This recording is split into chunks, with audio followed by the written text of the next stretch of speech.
Hi, I'm Kayleigh. I'm from Bathgate. I'm very new to running, actually. I started the Couch to 5K in lockdown, as many people probably did. My history with running was non-existent prior to that. I actually probably avoided running at all costs, probably detested it, but that was because I was like most people, you go out and you run too hard, too fast, and you're like, this is awful. Why am I doing this to myself? But the Couch to 5K was a great structure, and I just got so hooked on that, and I really enjoyed progressing through that. And then just was like, well, I'll just keep going with this. 3 runs a week is quite nice, but something itches at the back of your head and you're like, well, what's next? So I had actually no idea there was anything like park runs. I didn't know there were 5K, 10K races. I went straight for a half marathon. So yeah, I did my first half marathon. The training was reasonably okay. I had some niggles, as many people do, but I was still very new to running, didn't really know much, but I went for it anyway and finished it and said I would never run again. As we all do. But yeah, time goes by and you think, oh, I really enjoyed that structure, really enjoyed that motivation. So I was like, let's go for another half marathon. And I did things very differently. But then actually I was like, well, what about the full marathon?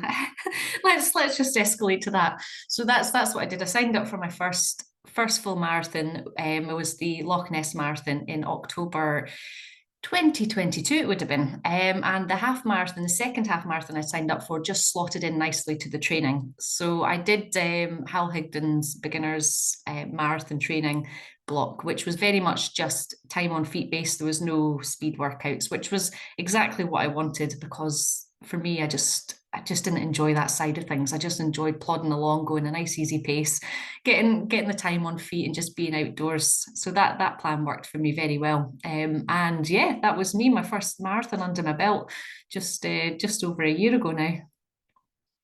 So last year was my year of ultra madness. So once I did my marathon, I was like, well, let's get into the ultra territory. And I did sign up for the Highlander Backyard Ultra, which was in the summer last year, so 2023.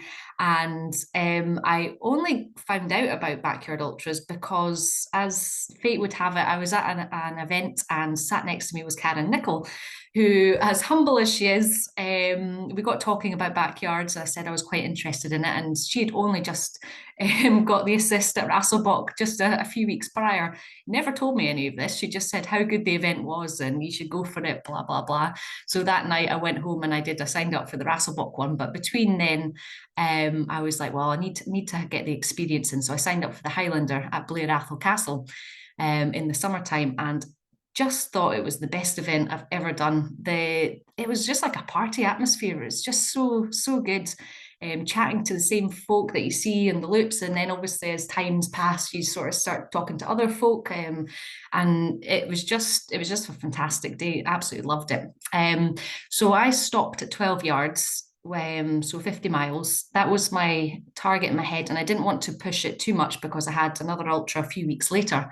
But what I loved about the event was that was me finished 12 yards and I still had more in the tank. And I was just like, oh, this is exciting. This is probably the format for me. I would definitely say that's a huge part of it. It was one of those things that I would say I would never do loop events. I couldn't imagine anything more boring. But actually, I think they're probably turning out to be probably one of my favorite events. Definitely a part of the community side of things. Everybody's just so encouraging for everybody to keep on going. I love the fact that each time you stop, you're going back, you're seeing your crew, you're walking past other runners, other crew, and they're always like cheering you on and saying, well done. And it just gives you that little boost. So while people often say when you talk about the format, they're like, oh, that must be really hard, that stop start. I think that's just the perfect time to reset and you get that little boost. At the Highlander there, we had our dogs with us as well. So just seeing their wee faces every time you come and finish a loop, and it just gives you that buzz. And I think the one thing I loved as well was when you see some runners just finishing the loop so close to the cutoff and everyone is in the coral and they're like, come on, come on, come on, cheering people on to get back in time. It was just brilliant. Oh, what am I hoping to achieve? Do I admit that right now? I definitely want to go beyond 24. I think that's when you really start to push your boundaries, the sleep deprivation, that incredible amount of time on feet. So I'm really, really keen to see how I get on. I don't really want to set a limit because I know that's when your body starts to prepare and shut down. So let's not set a limit. So I'm taking away that 24 and hoping for beyond. Got to go big. My training for it, I think, has gone well. So just a couple of weeks ago there, I did a wee challenge for my birthday. And it was kind of to simulate the training for a backyard with trying to see how I cope with running when tired. So I ran 3 miles every 3 hours for 3 days. So similar to the David Goggins challenge. So I tried that by extending it out. And although it wasn't the full 4 miles or the 4.16 for the backyard loop, it was just trying to see how I get on with just getting up going and continuously just pushing myself. And again, I've just found that format just so exhilarating. And actually the time I felt best was when I was running. So that was my thinking, was like, I got tired when I'm not running, so maybe the idea is just to keep running. So yeah.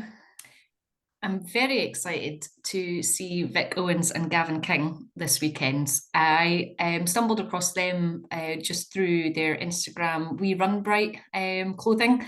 I absolutely love that clothing. So I got some stuff from them, and I just didn't realize, again, people are very humble, but how accomplished they are and the things that they take on. So I've really enjoyed following their journeys, and now I'm just going to be possibly running with Vic Owens is blowing my mind. So, so yeah, I'm very excited, very inspired by her journey and the things that she's accomplished.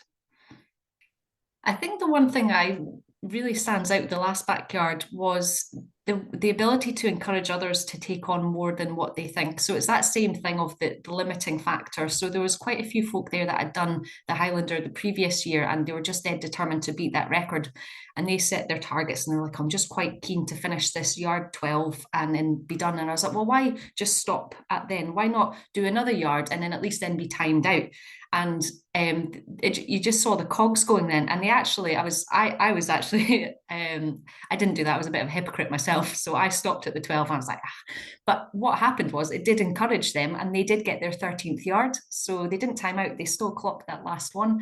And so they went beyond. So I just love that, the community vibe of it, and just everybody's encouraging everybody to do as best as they can. Duck-sized horse or a horse-sized duck? I think a duck-sized horse because you can carry it around with you. It's a bit more of a suitable companion. I can't imagine taking around a horse-sized duck with me. That's a bit, yeah, a bit destructive perhaps.